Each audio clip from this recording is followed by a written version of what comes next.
पैसा 3 परिवारों के जेबों में जाया करता था। तो ये मुझे लगा कि एक बार बताना जरूरी है।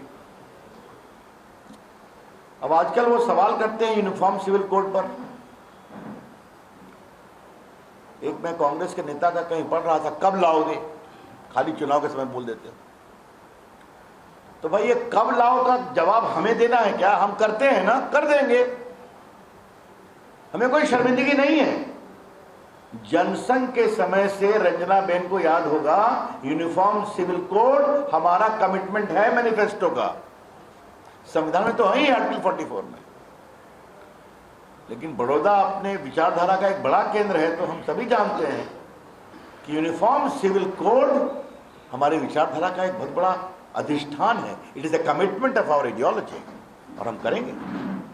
संविधान में इस बात की अनुमति है कि स्टेट्स कर सकती हैं, तो यहाँ कमिटमेंट हुआ है। उत्तराखंड में हो रहा है, यूपी में हो रहा है, करेंगे। गोवा में हो गया, कमेटी बना दिया। अब जरा खड़गे साहब ने एक बात और कही है, इसलिए मैंने कहा कि उनका हिसाब आज मैं बड़ौदा में करूंगा, तो इसीलिए आज करने का मूड है, क्षमा करिएगा। क्योंकि पता नहीं खड़गे साहब की कितनी सभा हुई रंजना बहन? 2 ही हुई है। राष्ट्रीय अध्यक्ष से 2 सभा हुई है, 2 बार आए। अपने अध्यक्ष को कांग्रेस पार्टी कितना बुलाती है, मैं उन पर छोड़ता हूं। मैंने कहा कि सरदार पटेल हमारे थे, आप उनमें और नेहरू जी में मतभेद करने की कोशिश मत करिए। हमने कब कहा सरदार पटेल हमारे थे? भाई वो तो आप ही के थे। लेकिन आपने सरदार पटेल का कितना सम्मान किया, यह हम जानना चाहते हैं। और खड़गे साहब, आज आपके सरदार पटेल के उस कमेंट पर मेरा काउंटर कमेंट है। सरदार पटेल मरे 1950 में, उनको मिला भारत रत्न 1991 में, मरने के 41 साल बाद। ऐसा नेता जिसने भारत को एक सूत्र में जोड़ा, जिसके कारण भारत आज एक है, वो तो देश रत्न थे ना। उनको आपने दिया 91 में।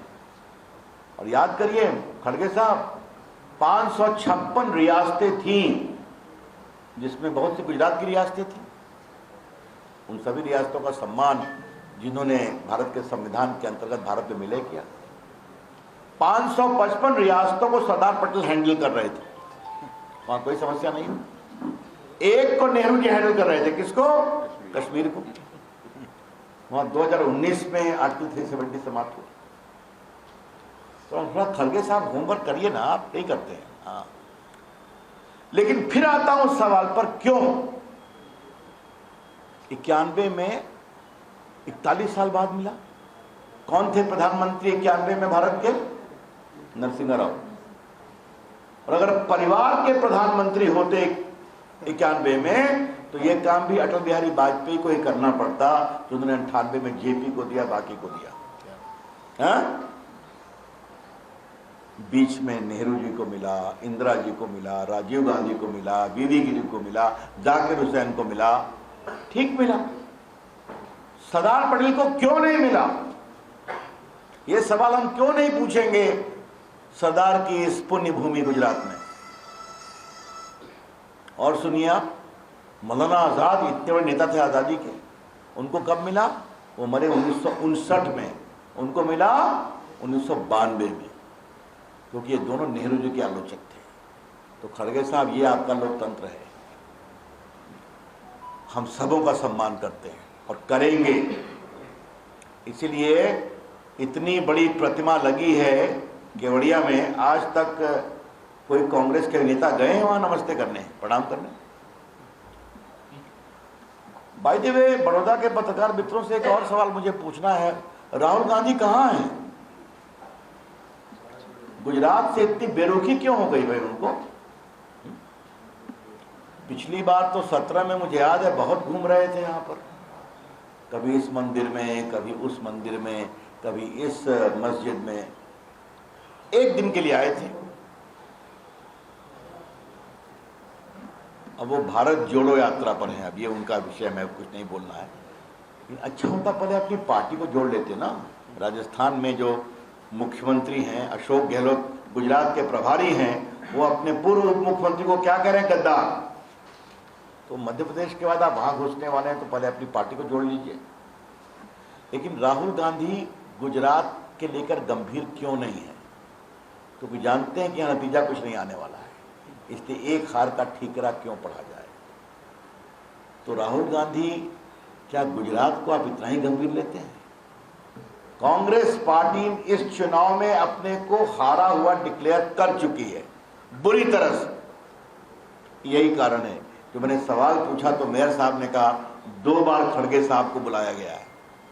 चलिए उनका विषय। एक सज्जन और हैं जो दिल्ली वाले हैं, वो भी आए हैं। कल राजकोट में भी उनके कुछ लोग घूमते हैं। मैंने पूछा कितने लोग, सब सीट पर लड़ रहे हैं।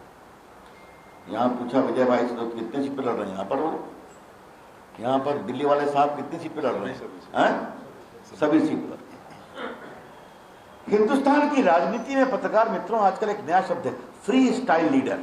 हाँ, तो अरविंद केजरीवाल जी वही नेता है। जहां चुनाव वहां हम। गोवा चुनाव हुआ, चले गए, लड़ गए, हार गए, वापस चले आए। हिमाचल तो अभी गए हैं, उत्तराखंड चले गए और क्या कहा कि हम बस सरकार बनाएंगे। सीएम को डिक्लेयर भी कर दिया, चले गए, लड़ गए, हार गए, वापस आ गए। हिमाचल में हारने वाले हैं। अब गुजरात में आए, यहां भी एक सीट नहीं मिलेगी।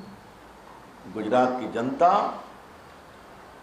भाजपा के साथ, राष्ट्रवाद के साथ लगी है गंभीरता से। मित्रों, मुझे एक अंतिम बात कहनी है, फिर आपके सवालों का मैं उत्तर दूंगा। आपने All right, viewers, we are hearing that the BJP press briefing there on the party's campaign as the first phase of polling is not too far away in Gujarat. The 1st of December is when the polling will take place. The polling will take place in 2 phases in Gujarat, the 1st of December and the 5th of December. Results will come out on the 8th of December, and that will be a day you should not miss, because that day, in fact, results with ND, with Republic is going to be something which will be by Editor-in-Chief Arnab Goswami. All right, let's go ahead to the other story we are tracking as well at this point of time. And the Prime Minister has made a couple of